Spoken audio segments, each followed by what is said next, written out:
Next day, Isabella wakes up and when seeing a silhouette in front of her she grabs her sword asking who is there. But when she sees it well, she realizes that it is a statue made by Xiang Ye and after getting out of bed she sees other objects asking to herself what could it be. Then she hears some noise in the living room and she realizes that there are other creations made by Xiang Ye and she was planning to ask him everything about those creations in the night. In the forge class, everyone was waiting for Xiang Ye, but since he was late, they were going to start without him. Suddenly, Xiang Ye arrived on a bicycle, which amazed everyone because there were no human-powered vehicles in their world. Martin hopped on the bicycle and Xiang Ye showed him how to ride it. At first it was hard for Martin but he eventually got the hang of it. Sadly, Martin accidentally broke the bicycle, disappointing everyone who wanted to try it. Xiang Ye promised to make another one but he was out of the special gold alignment material needed because he had been experimenting all night. Xiang Ye realizes that the forge works with thoughts and he asks to himself what would happen if he built objects from his world. He then had an idea to create things from his own world using the forge's power. He tried making a cell phone but failed because he didn't understand how it worked. Despite his attempts, he kept making useless gadgets. Later in class, Matin gives Xiang Ye another gold alignment material and he explains how to tell different gold alignment materials apart and their uses. Martin takes out his briefcase from the forge and explains that they can use the material like a blacksmith would, but it could harm them. He says that 2 decades ago he was visiting the dwarf tribe to improve his forge, and he saw that they made really beautiful objects. But the one creating them suffered damages to his body because they used hammers, just like the blacksmiths did. After Martin's big research, he found out that they could use a tiny stone by putting it in a brush and drawing things that would magically appear. Xiang Ye didn't understand, so he asked Martin where the gold alignment stones come from. Martin said they're found in a mine near the capital. But there's a problem. A powerful golden dragon lives there. The king used to send soldiers to get the stones, which were sold to fund the military. Martin said each stone cost 10 gold coins, which shocked everyone because it was expensive. Xiang Ye didn't know how much 10 gold coins were worth, so a classmate explained that they could feed 500 people for a month with that money, scaring Xiang Ye because he had used them casually. Martin then showed them a range of stones, from cheaper ones to better ones that cost up to 50 gold coins. He explained that stones have different colors and powers, like the red one which uses fire and can be worth up to 500 gold coins. Then he showed his magic brush and explained how rare and powerful his lunar stone was. He is the only one who has one in the capital.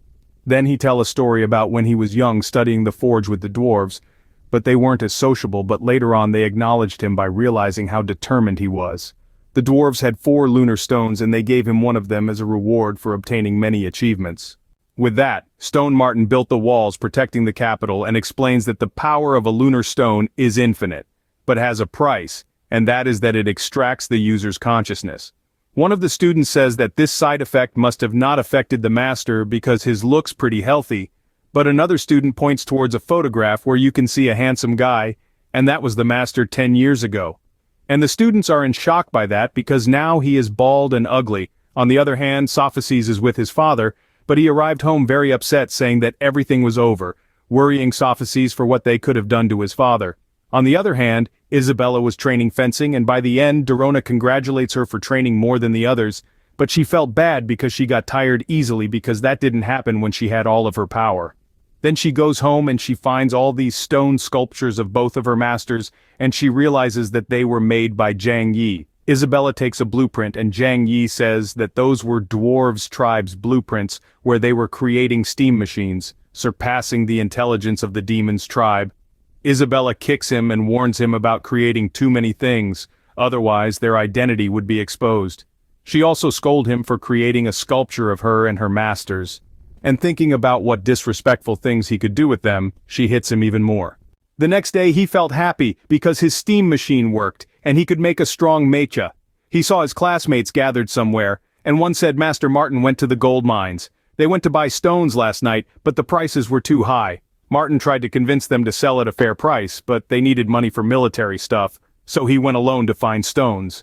His students worried because he was just a forging teacher, and he couldn't fight a dragon alone. Xiang Ye wanted to get help from other teachers, but his friends stopped him because they were with the king. Xiang Ye got angry for not doing anything. Then he saw Alex and gave him money to buy gold alignment for his magic brush. Xiang Ye made a car and went to save his master. Meanwhile, Martin reached the mine, but a knight wouldn't let him in because only purple dragon knights could go. Martin went in anyway and started looking for gold alignment. Then we see Xiang Ye and the others arriving at the mine and planning how to get in to look for their master. But then an explosion occurs and they see dust coming from inside and Martin getting out from it with the gold alignment.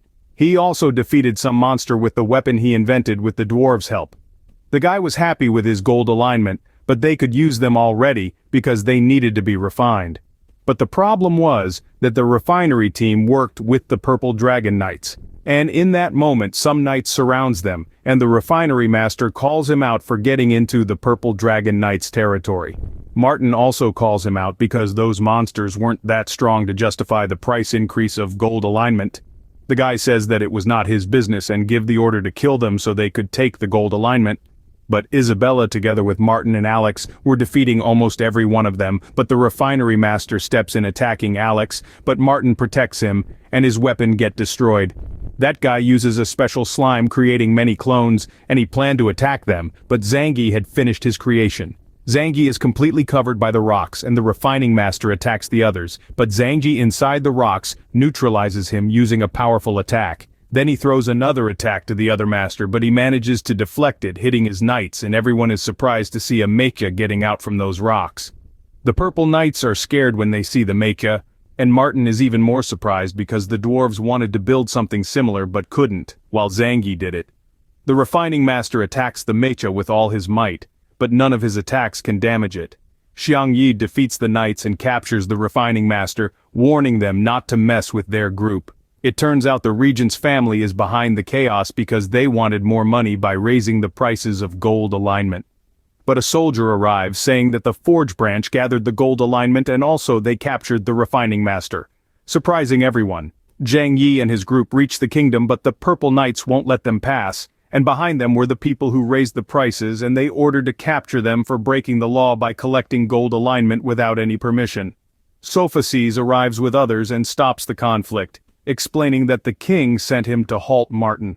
Although Barry doubts Sophaces, but Legend being his uncle, he releases his power, making Barry obeys the king's orders. But this also affected Zenagi, which ends up being amazed by that enormous power. Legend warns Barry not to be careless just because his father is the regent, calling him trash. Dorona scolds him for skipping class, but Martin asks the officers to arrest him, but Sophaces denies it because the king cares about him. Xiang Ye thanks Sophaces for their help, and he warns him not to risk his life again because he doesn't want to see him die. Meanwhile, Ace tells Isabella that she's been chosen to represent the magic branch in a festival. But she fights again with Dorona because Dorona also wanted Isabella to represent the fencing branch.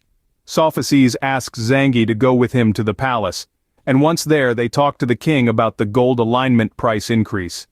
In that moment, Angus arrives informing the king that he discovered that the Purple Knight's leader is increasing the price of gold alignment. He also said that he already punished him and suggests the king that the forge branch should be in charge of collecting gold alignment stones. Everybody is surprised by that, and the king asks about the military budget, but at the moment he suggests that the White Dragon Knights should handle it. Xiang Ye asks himself why Angus is helping them and the king accepts those suggestions, and the king asks a favor to Martin to build an arena in 10 days for the upcoming festival. When getting out, Sophaces asks Angus why he helped them, and he says that he did it because he is a very important general. Then they continue talking and Angus says that he helps the king making decisions to make the empire get better because the king is very young to make important decisions.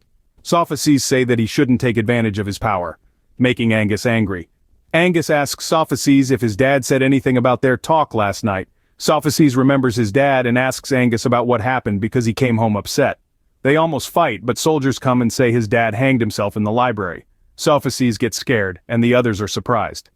That night, Xiang Ye feels sad about Sophaces' dad. He talks to Isabella to feel better and asks which festival branch she'll join. She says fencing, but Xiang Ye insists she should join Legend in Magic, making her mad. The next day, Guro's body is getting buried. Isabella and Xiang Ye want to help Sophaces get revenge on Angus, but Dorona says it's hard because Angus is powerful, and when he was young he was the only one who could hurt the ancient demon king. Sophaces reveals Angus isn't his real dad and talks about his happy but poor past with his parents, but one night the village was attacked and his real father was killed protecting the village.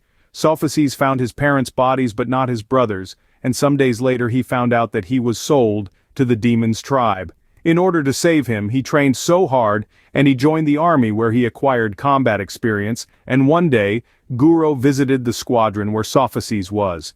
And after seeing how Sophices killed one of his partners, Guro asked why he did it. Sophices says that he was nearly dead and leaving him alive would be leaving him with a lot of pain until death came. After that he adopted him and he treated him very well. He wanted to create along with him a world where every tribe could live in peace. Dorona asks what should they do now and Sophices say he can only give his best to move on. Then we see Angus talking with a hooded guy but he left after a girl arrived. Dropping the heads of some people, completing the mission Angus assigned.